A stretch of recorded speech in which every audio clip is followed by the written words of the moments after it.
歡迎大家嚟到舊歌金曲啊！今日嚟分享人生唱片嘅嘉賓係 Cory Wong。How you doing, man? I'm good. How about you? Great. Happy to be here. 我哋請嚟咗近年嚟最有影響力嘅吉他手啦。One of the most influential guitar player in the world today, right? Trying. Alright, so let's introduce your lifetime album. 10 records of your life. It's hard to nail down to 10. Yeah. I chose 15, and I made the hard decision to have to cut some of them. Yeah. Number 1, though, Red Hot Chili Peppers, Blood, Sugar, Sex, Magic. Give it away. We're just going to go with Give It Away. So who's your favorite member? Chesney, Flea, or John Frusciante? I mean, I've always been a Flea guy growing up, but John Frusciante, I love Frusciante. Maybe a little bit of a hot take, but I still love the Dave Navarro era. I'm down with One Hot Minute. I know it's not as popular of a thing to like, but Frusciante, incredible. I also really like Navarro. It was a very formidable time in my life when those records came out. So when I was first learning how to play guitar, first learning how to play bass, I would go home from school and I had the guitar tab book and I had the bass tabs book. And I would play down the entire album on the bass, play down the entire album on the guitar, and then I'd do the same thing for One Hot Minute. So this is a very formidable band for me. Absolutely. Red Hot Chili Peppers. Oh, funky guitar. Yeah. Yeah. Incredible. Funky guitar, but with great songs. Great songs. Yeah. Great songwriting. Great performance. Yeah. So, the next one. Next one, I'm going to have to go with Jamiroquai, Little L. Little L. This one, to me, my favorite rhythm guitar layering. Rob Harris on the guitar here. A Funk Odyssey is the name of the album. This insane record. The guitar is so funky, and then the way that the parts weave in and out of each other, and the way that they're layered is just a masterclass in rhythm guitar. This band is so good. They are one of my main influences on everything that I do. Psychedelic, funk, rock, it's just got this grimy attitude to it, but it's really clean. This stuff is so great. They're maybe not the lo-fi, not the dirty one. Oh yeah. But you can still feel dirty in dance floor. Yeah, absolutely. Yeah.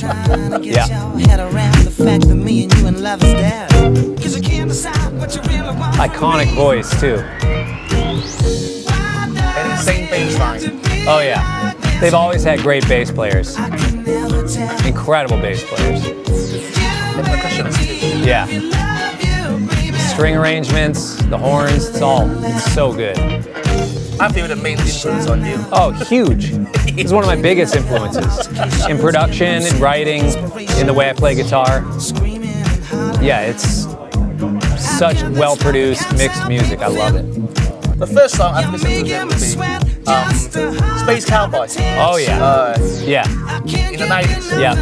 Cosmic Girl, incredible. Obviously Virtual Insanity, but this is my favorite song of theirs. Yeah. So what about the next? What do we have next there?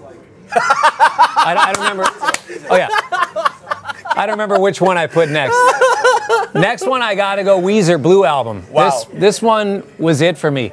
This album, so incredible. All the songs have a guitar solo, but it's not like a traditional guitar solo. They're all playing the melody. Yeah. Incredible. So Surf Wax America is what I chose on this one.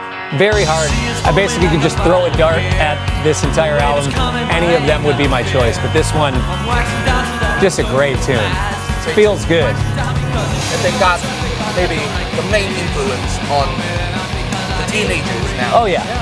Yeah, and I mean when I was growing up, this music, it just felt good. It was great music. It had the right amount of angst. It's catchy enough.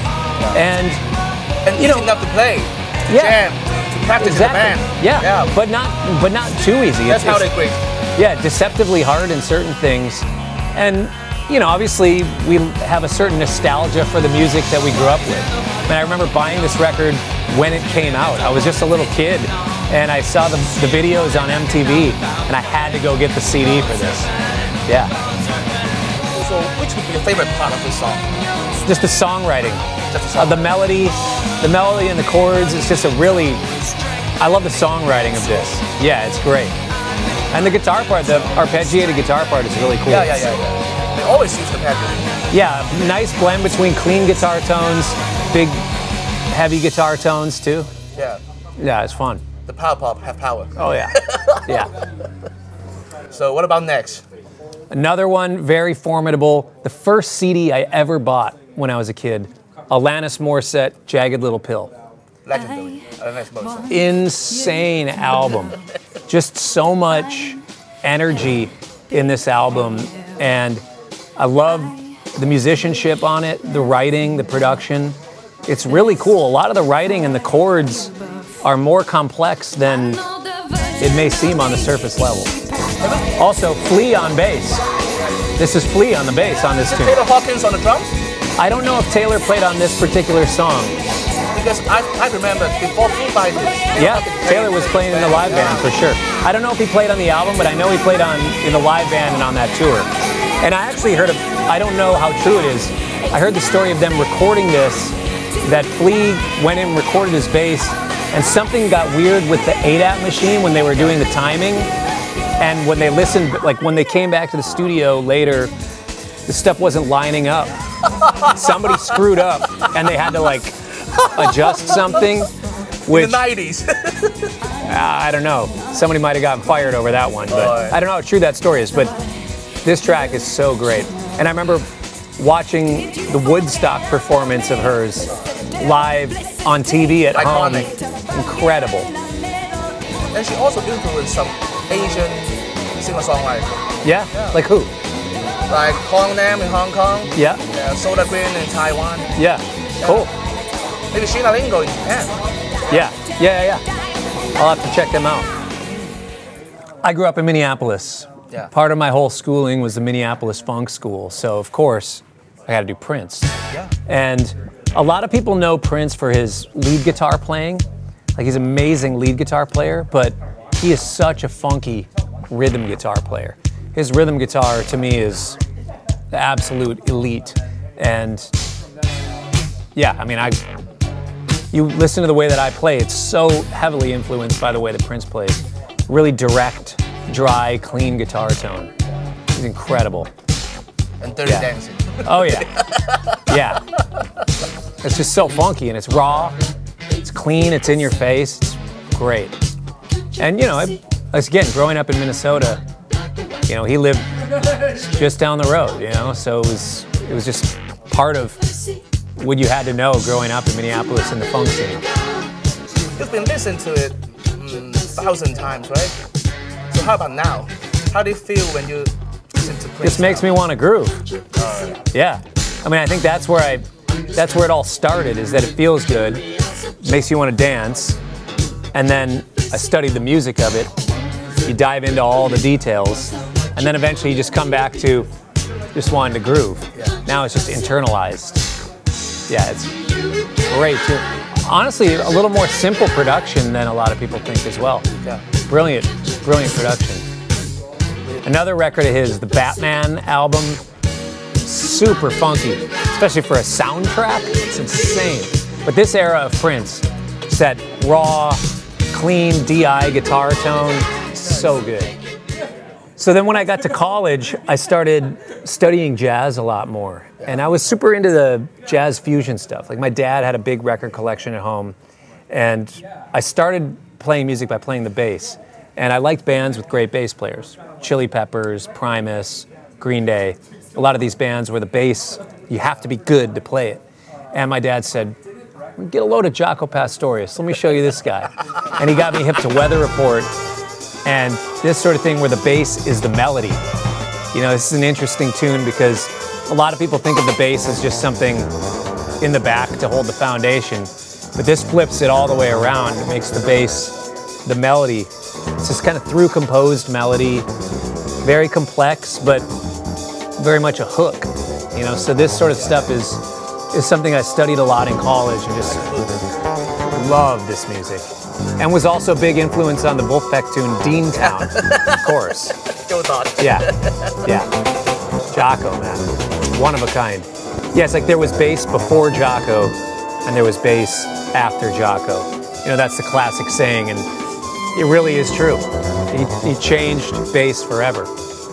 And actually, the interesting thing about this is it's Joe Zawinul's band, and most people associate the Jaco Pastorius era as kind of the Weather Report, but there's other eras also that had other bass players that are incredible. But this to me, you know, with Jaco and Wayne Shorter, that is just primo Weather Report. Yeah, one of my favorite bands.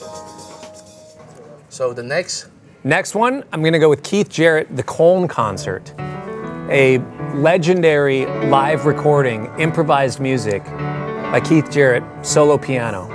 And this is a record that my dad introduced me to when I was a teenager. Just the depth of musicianship and improvisation, just sitting down and playing and just letting your mind and the music take you wherever you go. And Keith Jarrett was such a master of that, being able to just improvise and make it feel like it was something that was composed over the course of months. And this tune in particular is one of my favorites because it's much more simple in the harmony at first. It's much more approachable, and then it weaves in much more complex harmony and melodic aspects. Incredible, incredible version of improvised music and just improvising in one concert. And I actually talked to somebody who was at this concert, and they said, yeah, we were there and he was about to start on time, but he sat down and the piano wasn't quite in tune the way that he wanted it to. So he left and he had the piano tuner come out in front of the audience and retune the piano. And then he got back out and he played and he had them retune it again. So the concert didn't start for like 2 hours after it was supposed to or something like that. So it started really late. And I think maybe you hear some of that tension in the performance. It's really interesting. Incredible journey that he takes you on through this whole album. It sounds like what happened in the ECM vibes. Oh yeah. Yeah, I mean, and the ECM catalog is huge. I mean, ECM had so many great formative albums for me with Ralph Towner, John Abercrombie, guitar players that were in that realm, but Jan Garbarek, Keith Jarrett, Herbert Weber. There's so many incredible artists that did ECM records. The most formidable for me being Ralph Towner and Keith Jarrett, though. I have a restaurant before. We always play Keith records on the restaurant. Nice. That's a cool restaurant. I like cool that. Restaurant BGM. Yeah. Yeah. You can make the price higher. Yeah, exactly. Yeah, you know what I mean? The better playlist, you can charge more for the food. I like that. I like that. Of course, I got to go with one of my guitar heroes, George Benson. Affirmation. This tune is a masterclass in composition and improvisation. George Benson, a lot of people know him from Gimme the Night or some of that pop era that he had. His hits. Yeah, because he had #1 pop albums and he also had #1 jazz albums. And it's very rare to be able to cross over in such a deep way and to do it at such a high level. But this is a great example of just how clean his lines are. His tone is immaculate. His touch is incredible. The arrangements on this with the orchestra are so beautiful. And his playing, by the time it gets to the end of it, he's just burning. It's feel-good R&B. You know, it's like kind of a precursor in some way to like what smooth jazz is. Before it got kind of too smooth. This still has the grit and the rawness of it that makes it cool. You know, this is great instrumental R&B music. So his playing is good. Yeah, it's incredible.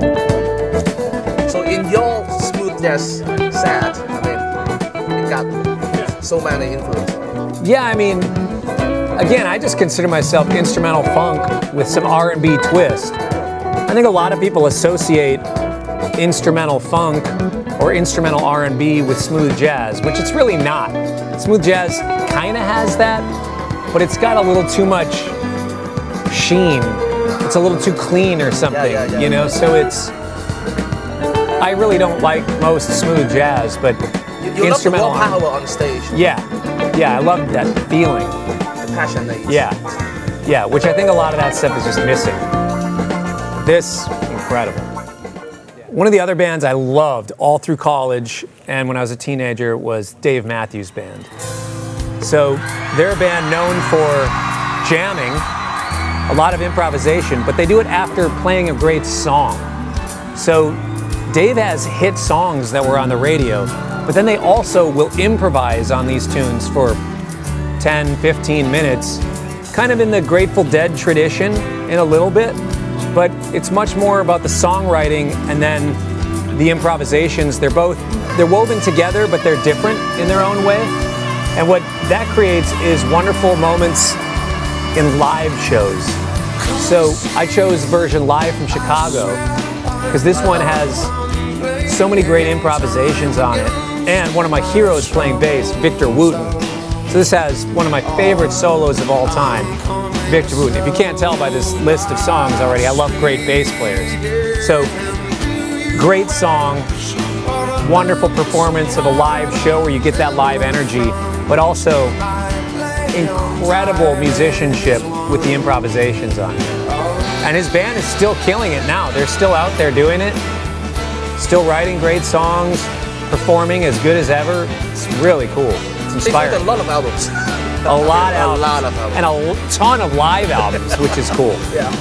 But this one's my favorite.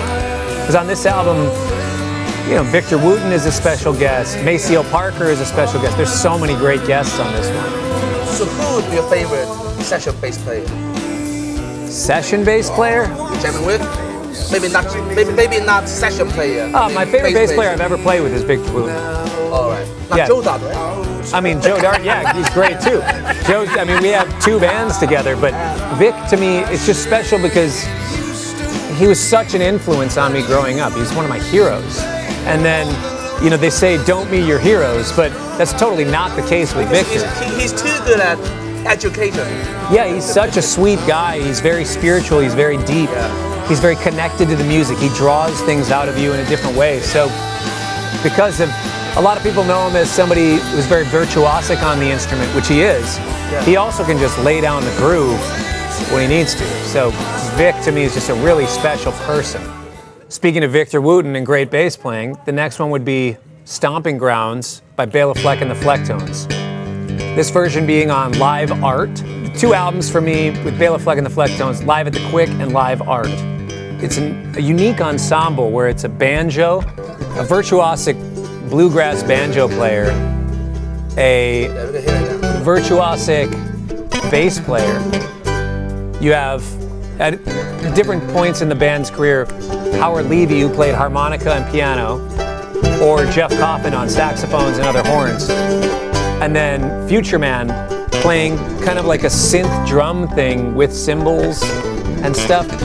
Very eclectic group of musicians and instruments, but making such beautiful music that is accessible, very wonderful melodies, but also super complex in a lot of the things. And this, to me, is just a feel-good driving song. Driving on a long drive, especially driving through America, it feels very American or something, almost like Aaron Copland I know music. what you mean. Yeah, it's like just driving through the countryside or something. This music it feels very primitive. It feels very close. It's earthy and close to home with the organic instruments. But it's virtuosic, but it's also very singable. Beautiful music. You play it on guitar? Yeah, we actually played this song on tour with Victor Wooten because he came and did a tour with me. So I was like, hey, can we play a Flecktone? So he's like, yeah, whatever you want. Like, this song changed my life. Please, can we play it? Because it's Victor Wooten. Yeah, of course. And, you know, I got to meet Bela Fleck, and we wrote some songs together and recorded some stuff together. So really fun, really meaningful for me. Once again, Cory Wong. Thanks for having me.